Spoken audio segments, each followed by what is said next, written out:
Today I'm going to tell you the biggest mistakes that first-time homebuyers make and show you how to avoid them. If you're a first-time homebuyer, I'm sure one of the biggest fears you have is to buy a home and end up realizing later on, after you bought it, that you hate it. Most first-time homebuyers believe that as long as you find a home that looks nice or has been recently renovated, do a home inspection, and then bam, you've bought a home with no issues. In reality, that's simply not true. Even if you have real estate professionals in your corner, such as a realtor and a real estate attorney, you can still end up making these mistakes that can lead you into potentially buying a nightmare property. Now, while these are some huge mistakes, they're actually pretty easy to avoid as long as you're aware of them.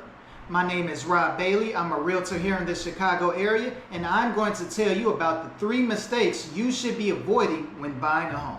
If you're looking to buy real estate, especially for the first time, I'm sure there are 2 big worries on your mind. Your first worry is going to be about your money.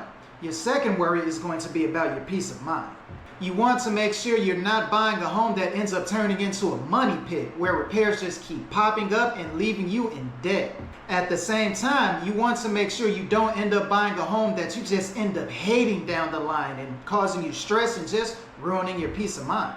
Now, if any of these thoughts scare you, don't worry. I'm here to offer you a quick guide to help you avoid these home buying mistakes and to help make your home buying and owning process a breeze. And also, if you're looking to buy real estate in the Chicagoland area, feel free to reach out to me and I'd be happy to email you a list of properties for sale. First, one of the biggest mistakes you can make as a home buyer is only falling in love with the house. When you buy a home, you're not just buying the home itself, you're buying into the location. Now, while a lot of people are aware that location is important when buying real estate, once home buyers see a home, they fall in love with it, they see how newly renovated it is, it has a nice kitchen, nice bathroom, etc., they forget all about the location and just go after that home.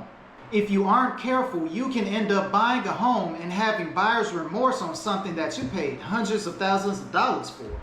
For example, let's say that you are looking to buy a home and you run across this beautiful bungalow that's been recently renovated. It has all the square footage you can ask for, has the nice primary bedroom with the ensuite, marble heated floors, all the amenities you can ask for. It even has an attached garage, so you no longer have to brave the elements to get to your car. Even with all of these features, this home is still in your budget. So you jump at it, you get it under contract, you do the home inspection, everything comes out great, and you close on the home. Good for you, right? A week later, after moving into the home, you start noticing while you're in the home during the daytime, you hear a lot of noise from outside. What you didn't realize is that there is a factory that's not too far away and that makes a lot of noise during the day. This is very inconvenient for you because you work from home, so this is disturbing. This is getting on your nerves. Now, because of this noisy factory, it's hard for you to get any work done, and at this point, it's really too late. You've already closed on the home, so you just have to deal with it. This is just one of the many examples of something that can happen to you if you don't pay attention to the location when buying a home. So as a home buyer, what can you do to avoid this mistake?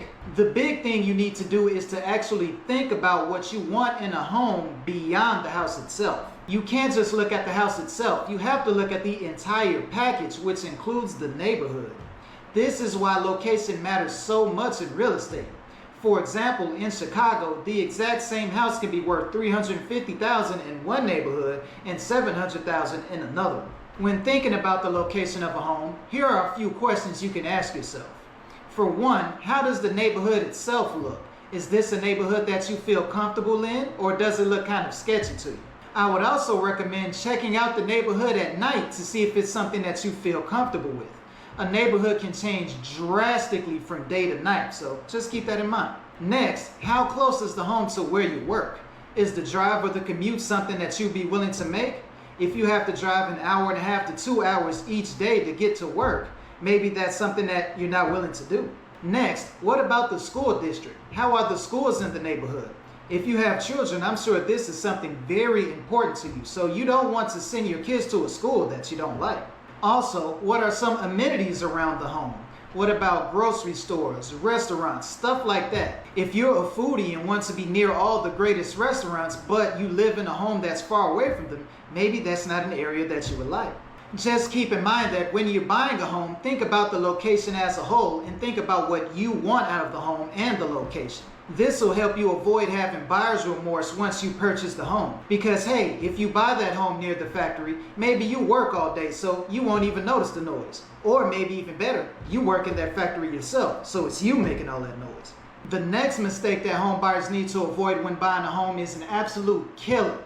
The next mistake is looking at homes before you know what your budget is. This is one of the biggest mistakes I've seen home buyers make that actually takes them out of the game before they even buy a home. Alright, now picture this. You're looking at homes on Zillow, and all the homes in your dream area that have all the amenities you want are selling for around $700,000. You tell yourself, hey, I have a good job, I don't have any crazy debt, I think I can afford this mortgage. You keep searching online and start saving all the homes you love, and this goes on for days, weeks, or even months. Eventually, you decide it's time to take that next step. You're now serious about buying a home. So you reach out to a lender, they look over your financials, and they tell you that you've been pre-approved for a loan. Only thing is, you've only been pre-approved for $550,000. For you, that is a huge problem. Remember, all of your dream homes cost around $700,000. And while there are many great homes at $550,000, they don't have everything that you're looking for. Maybe they're missing some of the amenities that you've been dreaming about all these past weeks and months. Or maybe it's not in the location that you've been dreaming about. When you now look at all the homes that are within your budget, it all feels like they're missing something. And at this point, you're wondering, why should you spend all this money on a home if you can't even get everything that you want? This might seem like a bit of a stretch to you, but I'm telling you, as a realtor, you'd be surprised at how often I see this happen. People will start looking at homes before they know what their budget is, and they'll be fixated on one price range, only to find out that they can't afford the amount of money that they thought they could. From then on, every home that they look at in their price range actually disappoints them, and they no longer want to buy a home. All the excitement is gone. This is how, as a home buyer, you can just take yourself out of the game before you really even have a chance to start. It's tough for anybody to get over a mental hurdle like that.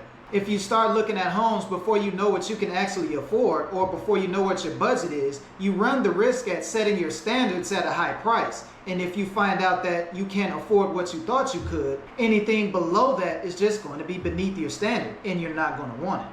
So as a home buyer, what can you do to avoid this mistake? I always recommend, before you start looking at homes, to make sure that you speak with the mortgage lender so you can get some sort of idea of how much you can actually afford or what your budget is. This will allow you to be more realistic, or have a more realistic view of what you can afford, so you can start looking at homes that you can actually buy. Up next, one of the biggest mistakes that home buyers make when buying a home is to spend all their money on a home to the point where they have nothing left, aka being house poor. When we decide to buy a home, the majority of us try to spend as much as we can qualify for. I mean, how often are we going to go through the home buying process, right? Might as well try to get as much as we can. This may sound good at first, but the problem with spending as much as you can qualify for is that you end up stretching your budget to the limit, to the point where you have nothing left. And that can turn owning a home into a disaster. When buying a home, the last thing you want to do is end up spending all of your money until you have nothing left and be house poor. You can actually do this in two different ways. First, let's say you saved up just enough cash to be able to pay your down payment and your closing costs, and by the time you leave that closing table, you have $0 or very little money in your bank account. The reason this is an issue is, what happens when you get an unexpected expense? And I'm not just talking about unexpected home expenses either. What happens when you get an unexpected expense anywhere else in life? For example, I know that every time I get a paycheck, for some odd reason, my car decides that it needs to go to the mechanic. The second way you can be house poor is even worse. Let's say that your mortgage is so high that the only money that you have left over after paying your mortgage is just for basic necessities. Even if you are able to save a little money at first, if you're no longer able to save any money, this can put you in a pretty bad spot. Once again, what happens when you get unexpected repairs? Unless you're somehow able to increase your monthly income, you're going to end up in trouble. Remember, as a homeowner, an unexpected expense can happen at any time, such as a roof leak, an appliance breakdown, anything. As new homeowners, we love to think that once we buy our home, nothing is going to happen to it, especially if the home is newly renovated. As somebody who's owned property for a long time, and as I'm sure any long-time homeowners will tell you, that's not the case. Eventually, something is going to break down, and probably sooner than you think. So if you aren't able to save up any money to make these repairs because your monthly mortgage is so high, once again, you're going to end up in trouble. So as a new home buyer, what can you do to prevent this? First, make sure that you know what you have to pay at closing to make sure that you can have some money saved over after your closing. You don't want to spend every single dime you have on purchasing a home because that just leaves you with a lot of risk. When you're in the home buying process, make sure to communicate with your lender to make sure that they let you know how much money you're going to need as far as the down payment and the closing cost. You need to be aware of what that amount is so you can make sure that you not only have the money to cover it, but you have some money left over. Next, you want to make sure that your monthly mortgage payments are something that you can not only afford to pay, but you'll be able to have enough money to save on top of that. To do this, you not only want to make sure that you communicate with your lender to know how much your mortgage is going to be each month before you close, but you may also want to start keeping track of your monthly expenses so you can have a better idea of how much you can afford.